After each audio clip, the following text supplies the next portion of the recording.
Hello and welcome back to Who Ordered the Pie, the podcast where music, stories, and a little something in your glass all come together.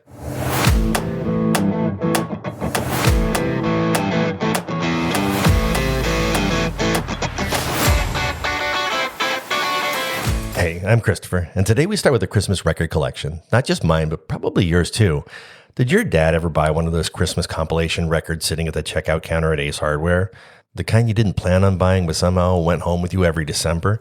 And then there were the classics, Frank Sinatra, Nat King Cole, but those were grown-up records. But if you were a kid, there was one album you couldn't wait to hear. Because when the Ray Conniff singers came on, everything in the room changed, and Christmas finally sounded like Christmas.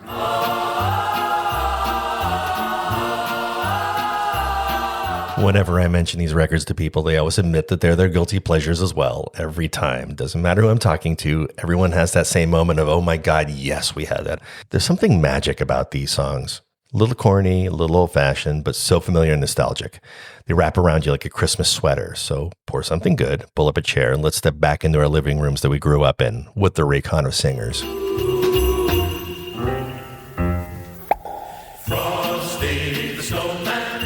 While I was still learning about rock, memorizing artist names and chart positions, Christmas at our house sounded like Ray Conniff. Every December, the same stack of vinyl records came out, and when that needle dropped, it was a wall of sound, perfectly tuned, relentlessly cheerful, almost too bright to ignore. As a kid, I didn't always get it. It felt a little square, a little happy, sappy, but now, the second those harmonies start, I'm back in my living room, tree lights glowing, presents half wrapped, and the sound filling the house. That's why it lasts. It's not just nostalgia, it's muscle memory. You can hear those voices and suddenly it's Christmas. Frosty the Snowman is a fairy tale, they say.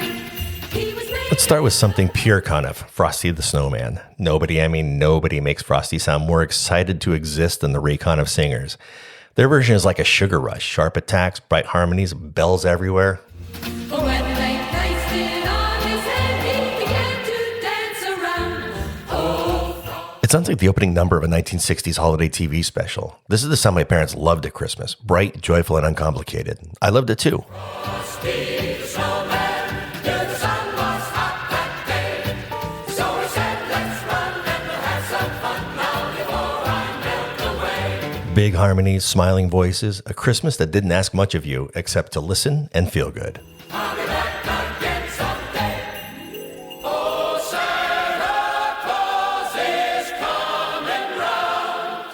He's coming. Then there's Here Comes Santa Claus, which is basically Ray Conniff saying, let's make the most optimistic song in history even more optimistic. Comes Santa Claus, here comes Santa Claus, right down Santa Claus Lane. Vixen and The choir bounces through the melody like they're marching in a Christmas parade. It's bright, it's brassy, it's impossible not to smile. bells are ringing and children are singing and all is merry and bright. Hang your stock. This is the moment every year when your parents would turn up the volume and start singing along, badly, but with commitment. Here comes Santa Claus, right down Santa Claus Lane. He's got a bag that's filled with You gotta ask yourself how many singers work in Dadliada into their song. So cool. Jingle bells, jingle all the way. And of course, then there's Jingle Bells. And if you heard episode 12, the one right before this, you know that the real Jingle Bells was a drinking song written in 1850 taverns. The Ray Conniff version, slightly fewer taverns, much more tinsel. In a one-horse open sleigh.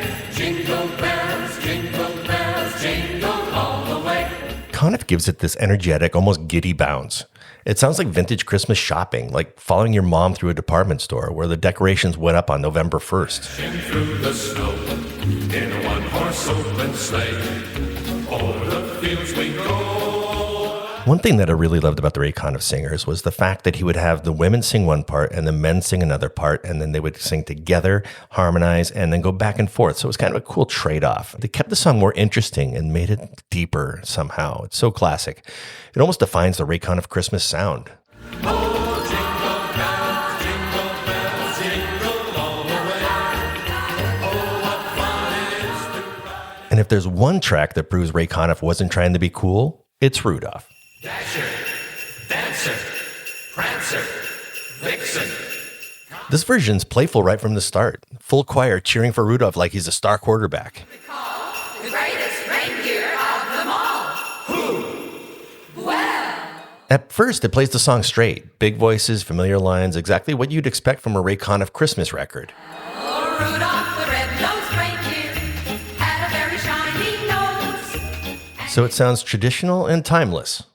Rudolph the red-nosed reindeer, you'll go down in history. But listen closely because Conniff actually rewrites the song. They keep the famous opening of Rudolph the Red-Nosed Reindeer, You'll Go Down in History, but then they lean into the joke. He had a red schnozola. It was like a traffic light. Yeah, you heard that right. And when's the last time you heard schnozola as a reference to a nose? Matter of fact, old Rudolph, he was having quite a ball. What I really love about this is they stop treating Rudolph like the odd one out.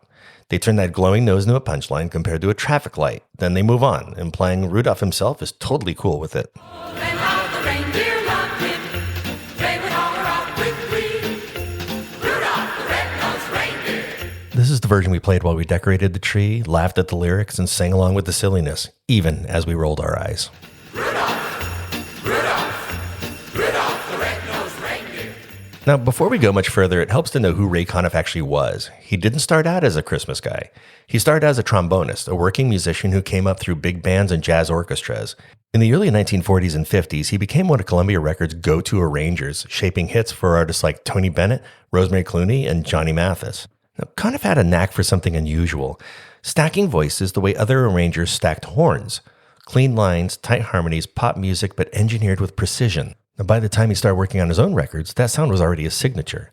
So when Christmas albums took over the living rooms, they weren't novelty records. They were the work of someone who knew exactly how to build a moment. Ring Christmas bells, merrily ring, tell all the world Jesus is King.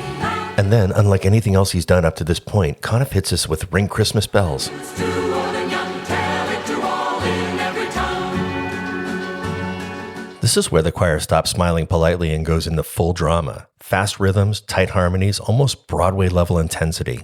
Christmas bells merrily ring, tell all the world Jesus is King. Ring Christmas bells, toll loud and long, your message sweet, heal and prolong. Now, frankly, this is Conniff showing off. This track always surprised me as a kid. It wasn't soft or nostalgic. It was powerful. Ring Christmas bells throughout the earth, tell the glad news of Jesus' birth. And it's the perfect reminder that behind the cheerful covers and matching sweaters, Conniff was a serious arranger who knew exactly how to create big musical moments.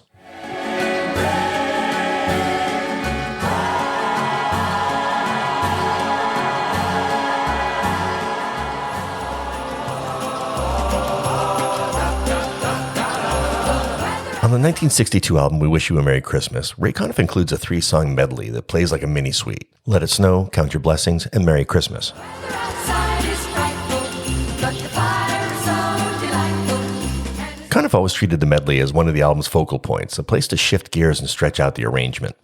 Oh, Dasher showed signs of stocking, and I brought some corn for popping. Let It Snow, steady, rhythmic, familiar, song that just wants to keep moving even when the next section wants to slow it down. But as long as you love me so, Let it snow, let it snow, let it snow. And I remember this next part was my parents' favorite moment, when the music stopped pushing and simply stayed with you.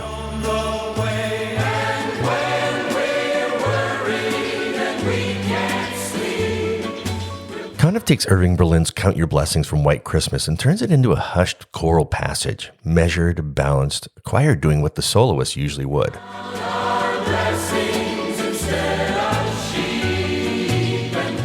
Every time I hear it, I picture the point in the evening when the day finally slowed down.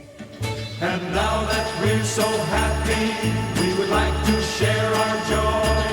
And then the arrangement begins to gather itself again, the momentum quietly returning, still the same pulse, just newly energized. Whether you be girl or boy, we wish you a Merry Christmas, we wish you a Merry Christmas. And then boom, the grand finale. Fast, bright, and unapologetically big. Everything aimed straight at the momentum. We wish you a Merry Christmas, we wish you a Merry Christmas, we wish you a Merry Christmas and a Happy New Year. Ray Conniff wasn't just the king of medleys. He also knew how to build an arrangement, and he knew how to find the right voices. He understood how people actually lived with the music. And that's why his albums mattered. They weren't just background music, they were part of the evening.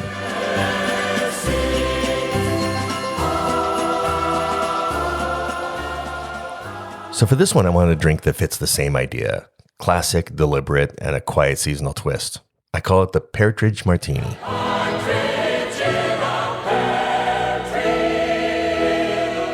Yeah, like I could pass up on doing that. Anyway, it's a mid-century style martini with a holiday accent. Clean, restrained, and a little bit of spice. In a shaker filled with ice, add 2 ounces of vodka, half ounce of dry vermouth, half ounce of cranberry juice, and half ounce of St. George spiced pear liqueur, which you can find in most liquor stores now. Shake until well chilled, and then strain into a chilled coupe or martini glass. Express a lemon peel and add a single cranberry to it. It's crisp up front, pear and spice underneath, exactly the kind of drink you'd expect next to a turntable and a stack of Conniff records. Thank you for joining me on this nostalgic holiday episode of Who Ordered the Pie. Ray Conniff's Christmas albums may be a little old-fashioned, a little corny, and yes, guilty pleasures, but they're also woven into our memories.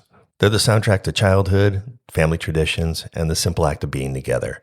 Until next time, here's to loud riffs, quiet sips, and the stories in between. Merry Christmas.